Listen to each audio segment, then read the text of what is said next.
Bismillahirrahmanirrahim. Alhamdulillahirabbil alamin. Asyhadu an la ilaha illallah wa asyhadu anna Muhammadar Rasulullah sallallahu alaihi wasallam wa sallallahu ala sayyidina Muhammadin wa ala alihi washabihi ajma'in. Mirasul mafqud. Mafqud di dalam ilmu faraid ada yang disebut dengan mafqud. Apa itu mafqud? Mafqud adalah orang yang terputus kabarnya dan tidak diketahui akan hal ihwalnya, apakah masih hidup atau sudah meninggal. Nah, jadi ketika orang mendadak, jadi ketika ada yang meninggal dan terkeluarnya anaknya ini kedadak, tidak diketahui kabarnya. Anak terakhir berdasarkan info semalam itu misalnya sedang jadi TKI ke Arab. Nah, 2 tahun sudah atau kabarnya ada abahnya meninggal. Kan jelasnya ahli waris ya Allah kalau masih hidup. Hanya saja keadaannya kan tahu. Nah, itu maksud sebenarnya orang yang hilang maksud itu. Orang yang hilang. Orang yang terputus kabarnya dan tidak diketahui akan hal ihwalnya, apakah masih hidup atau sudah meninggal. Mafqud namanya. Mafqud itu ada kalanya merupakan salah satu daripada ahli waris dan ada kalanya merupakan orang yang diwariskan. Nah, mafqud ada dua kemungkinan. Mungkin sebagai ahli waris, bagaimana gambaran kita tadi. Atau kedua, mafqud itu kurang ahli waris. Sebagai muwaris. Muwaris. Nah, nanti akan ada di belakang bagaimana gambaran mafqud sebagai orang yang diwarisi. Kita bicara yang pertama dulu, mafqud sebagai salah satu ahli waris. Keadaan jika mafqud adalah ahli waris. Apabila mafqud termasuk salah satu ahli waris, maka cara membuat jadwalnya adalah sebagai berikut. Masih mirip dengan jadwal khumsa, hanya bedanya dalam masalah perkiraan. Apabila mafqud termasuk ahli waris, maka cara membuat jadwalnya sebagai berikut. 1. Buatlah 2 masalah dengan 2 perkiraan, yaitu hidupnya mafqud dan matinya. Nah, itu bedanya. Perkiraannya hidup dan mati. Kalau dalam masalah khumsa, perkiraannya laki-laki atau perempuan. Nah, yang kedua sisanya sama, buatlah jamiah seperti pada mirasul khumsa. Yang ketiga tentukan juz saham masing-masing ahli waris. Yang keempat bagikan jamiah kepada ahli waris yang ada menurut perkiraan terkecil yang mungkin mereka dapatkan. 5 sisanya mauquf, sehingga jelas keadaan mafqud apakah masih hidup atau sudah meninggal. Misal seorang mati meninggalkan ahli waris bintun, dan syakik yang hilang atau mafqud. Inilah jadwalnya. Coba lihat.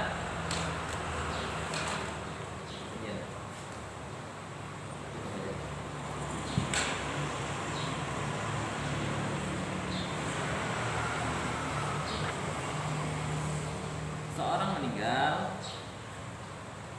ahli warisnya bintun bintun dan syakik, tapi mafqud. Nah, di belakang kiri sudah mafqud hilang.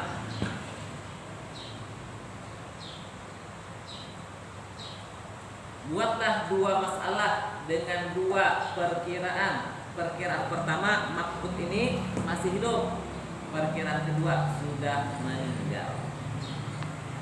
Perkiraan pertama, hayatuhu, hidup. Perkiraan kedua, mautuhu, mati. Perkiraan pertama hidup, berarti ahli warisnya bintun dan ya kan? Maka dapat 1/6 karena ada pewaris, bintun setengah karena sendirian, asabah, mahjub karena ada syakik, asyak asabah. Asal masalah 6. 1/6-nya 1, setengahnya 3, mahjub 2. Perkiraan kedua ini mati. Berarti asbabnya tetap 1/6, bintun tetap setengah, asabah. Ini karena memang 3 aja. Masalah 6, 1, 3 di sini 2, di sini 1. Nah, tinggal membuat jamiah. 6 dengan 6 masuk. Membuat juz saham 6 bagi 6 1. 6 bagi 6 1. Tinggal dibagi pada jamiah 1 kali 1 1. 1 kali 1 sama. 3 kali 1 3. 3 kali 1 3 3. Nah, sini ada kosong. Aku 2. Sampai jelaskan keadaan mafkud. Kalau ternyata mafkudnya masih hidup, maka 2 tinggal julung pada A. Kalau ternyata mafkudnya itu sudah meninggal ketika mayatnya meninggal tadi, maka 2 diserahkan kepada Am. Selesai. Lebih mudah ya kan? Sama aja, cuma perkiraan saja. Kemudian keadaan jika mafkud adalah yang diwarisi. Tadi kan mafkud itu bisa jadi dia adalah salah satu ahli waris, bisa jadi dia merupakan orang yang diwarisi. Bagaimana gambarnya? Misal seorang laki-laki tadi jadi TKI di Arab. Kapan ini sudah? Tahun 1980 ini TKI. Sekarang sudah tahun 2024. Berapa tahun sudah? 50 tahun sudah.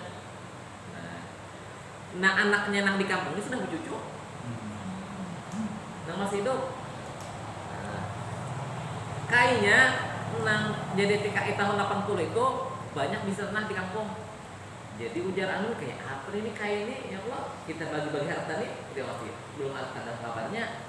Tapi memang kada dibagi, sayang banyak tanah nih. Ya kan, rumah kena sedih, rumahnya rumah nang Mbak Anjung itu, misalnya, nah kayak rumah batu tuh di Pesayang itu, rumah orang Bahari. Nah, tapi kan kalau kada belum mati kan belum waris Allah. Tapi ujar orang cucu, aku yakin meninggal. Oh sudah ya. 50 tahun lawas sudah anunya. Sudah 54 tahun. Ada di kampung. Nah ya Allah. 54 lah. Tahun 80 90. Oh ada 44 tahun. Kalau jadi TKI tahun 80, berarti tahun 2024 sekarang sudah 44 tahun. Kan gitu, ya aku sudah meninggal nih. Kita bagi aja sudah. Uyangnya belum tentu. Ini aja masih hidup, kakaknya masih hidup ya banyak umur, misalnya kan, nah tahu kayak apa ini? Jadi abut di antara keluarga ada anak-anak berbagi, ada dan sebagainya. Nah, baik keadaan jika seorang itu mafkud tadi sebagai nang diwarisi, seorang mafkud tidak boleh diwarisi hartanya, aduh deh, sang bagi-bagi, ya terkecuali sudah dipastikan atau subut akan kematian dengan bukti yang nyata. Dengan bukti yang nyata memang ada kabarnya, misalnya ada yang kemudian datang kabar meninggal sudah. Ya kan walaupun ada apa ada dapat orangnya, asal ada kabarnya aja mati. Itu sangat mengembirakan sudah. Misalnya, nah jadi ada kabar boleh. Atau tidak ada kabar juga, maka hakim memutuskan kematiannya. Nah, ya kan, mengajukan kasus, nah ya, ke hadapan hakim, minta kepastian hukum supaya nangkainya tadi dipastikan kematiannya, nyaman dibagi. Nah, jadi kematian seseorang itu bisa ditetapkan. Dulu waktu kita berbicara masalah Arkanul Irsi, ya kan, di waktu di kitab sini, lihat di kitab Miftahun Nahid,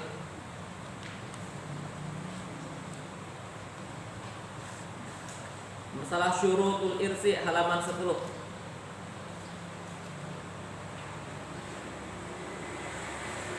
Syurutul irsi. Syarat-syarat adanya pusaka mempusaki adalah 2.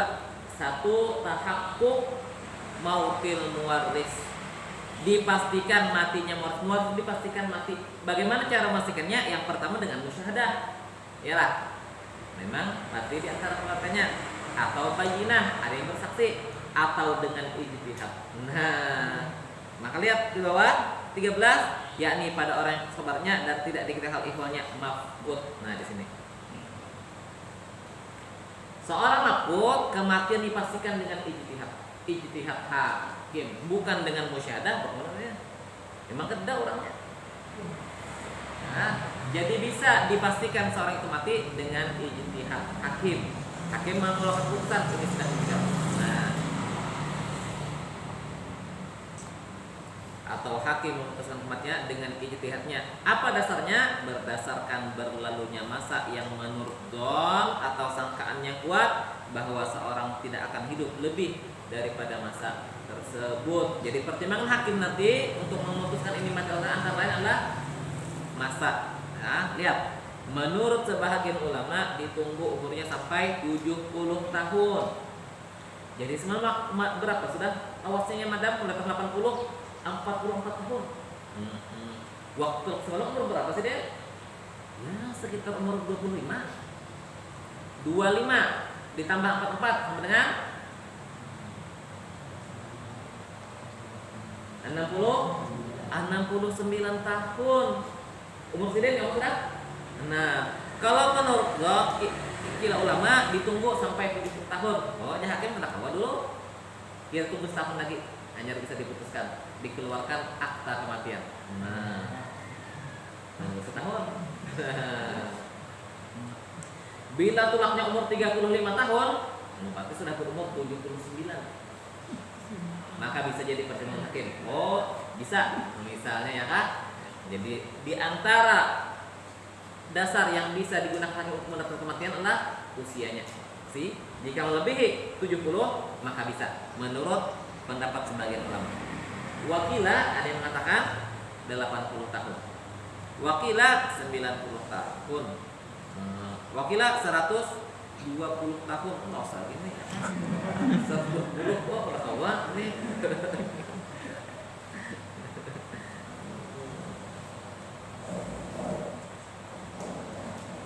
Untuk di negara kita itu jarang aja karena harapan hidup di Indonesia ini itu masuk rendah sedang, ya kan? Kada tinggi benar, kada sedang. Negara yang paling harapan hidup yang paling lama itu di Jepang, ya kan? Jadi rata-rata yang berumur 90 di atas 90 masih banyak harapan hidup, ya kan? Kalau Indonesia itu jarang sudah ada 90. Kalau di Jepang itu masih banyak tua, kadang masih segar juga harapan hidupnya karena tingkat kesehatannya tinggi, ya. Nah kalau kita karena yang faktor makanan dan lain-lain, apalagi daerah negara-negara miskin itu harapan hidupnya kadang lebih rendah lagi di bawah 60 tahun sudah meninggal. Kemudian Palestina itu di bawah 30 gitu ya meninggal udah. Tapi di Eropa di Israel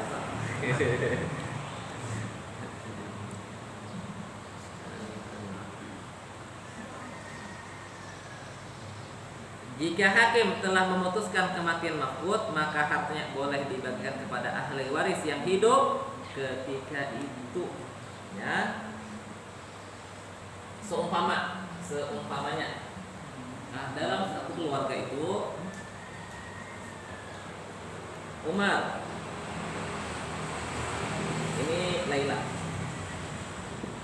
ini suami istri, memiliki anak 4. Misalnya Sufyan, kemudian Amir,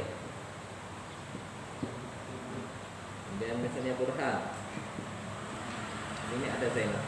Nah, baik. Zainab ini pun masing-masing sudah berkeluarga, bisa anak juga.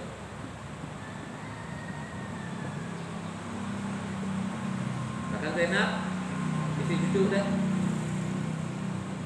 Misalnya anak pertama, kedua, ketiga, dan keempat. Umar ketika tulak tadi umur 35 tahun. Iyalah.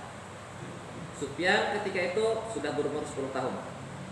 10, 7, 5, dan 3. Iyalah.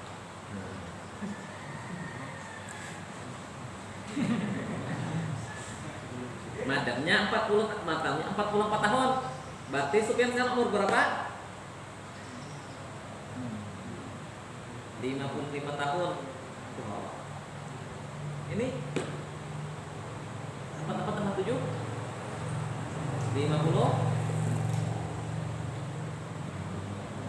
51 5 tahun 49 ini Pak 47 tapi cucu ini betulnya kawin ini ya kalau jujur aja anak bungsu tapi betulnya kawin main aku jujur dah jadi baru belajar aja kok nyalakannya senjataan kemudian petuha kawin tuh ini nah kalau umur 50 kan kawinnya Astagfirullah. saya tak mengaji lagi Insyaallah.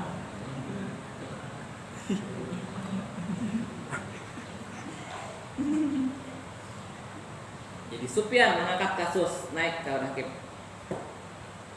Ya, hakim minta keputusan untuk abahnya Umar ini. Ya, sudah 44 tahun meninggalkan kampung halaman. Ya kan? Nah, cuma karena di kampung banyak divisi harta sudah sebenarnya. Nah, mungkin semalam itu sebenarnya hendak naik haji. Bisa aja kan kalau naik haji. Naik haji pada tahun 80 itu kawa bertinggal malah. Nah, sejarah berdiam di sana, berusaha. Nah, memang tudaknya haji. Sekalinya baik itu berdiam di sana. Nah, itu kata-kata lagi udah hilang. Nah, makanya tadi Sufyan maju pada hakim minta diputuskan, ya kan, minta dikeluarkan akta kematian untuk abahnya Umar supaya hartanya bisa dibagikan. Naiklah kasus kepada hakim.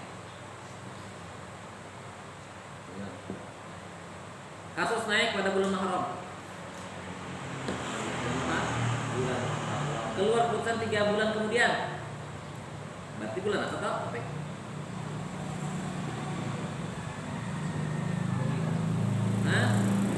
Rabiul Awal. 1 bulannya pertengahan daripada bulan Muharram. Berarti bulan Rabiul Akhir. Setelah 3 bulan hanya keluar putusan mati di Umar ini. Setelah 3 bulan. Tapi Sufyan sendiri ya, pada bulan Safar meninggal. Pada bulan Safar ia meninggal. Nah, ketika keluar keputusan bahwa Umar ini meninggal pada bulan Rabiul Akhir, ya kan? Ini bulan Safar meninggal udah. Maka ya kan Umar itu maka yang berhak mewaris adalah ahli waris yang hidup ketika keputusan keluar. Nah, sekalipun ini yang melanjutkan keputusan yang hidup ini inilah ahli waris ini perdana. Nah, nanti yang menjadi ahli waris adalah ahli waris yang hidup ketika keputusan hakim keluar, bukan ketika keputusan itu diajukan ke dinaikkan. Ketika keputusan ini keluarkan, maka yang hidup adalah ini. Nah, ini dan ini sudah meninggal karena termasuk ahli waris lah. Dianggap berdahulu matinya nih. Oh, Umar. Ya kan? Nah, toh. Jika hakim telah memutuskan kematian mahfud, maka hartanya boleh dibagikan kepada ahli waris yang masih hidup. Nah, ketika keputusan itu keluar. Kemudian jika setelah dibagikan haknya lalu si mahfud datang, nah, dibagi sudah habis. Tanah dibagi, ya kan? Rumah dibagi, kendaraan sebagian ada yang jual perumahan. Bagi-bagi nih Bang, antara ini sebelah rumah. Saya datang pulang Umar ini betongkat, tapi ada menggandeng cewek.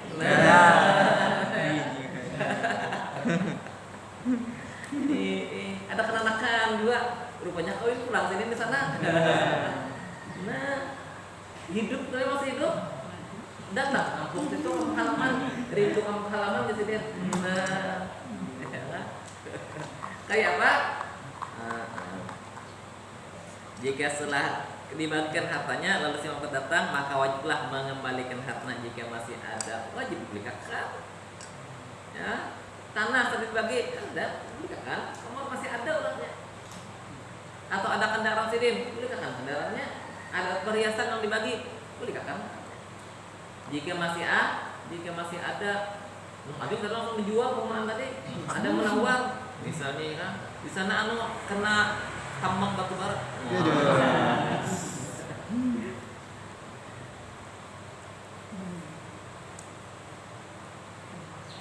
Atau mengganti harganya jika sudah habis atau hilang. Bila sudah barangnya tidak ada lagi, atau sudah terjual sebagainya, maka gantiannya. Kalau semalam tanah yang diambil, dijual berapa? 50 juta, belikan 50 juta, ganti 50 juta. Ya. Nah, kalau kendaraan,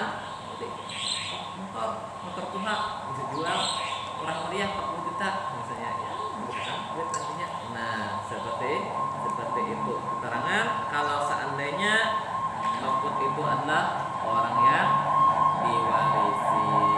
Sallallahu alaihi wasallam.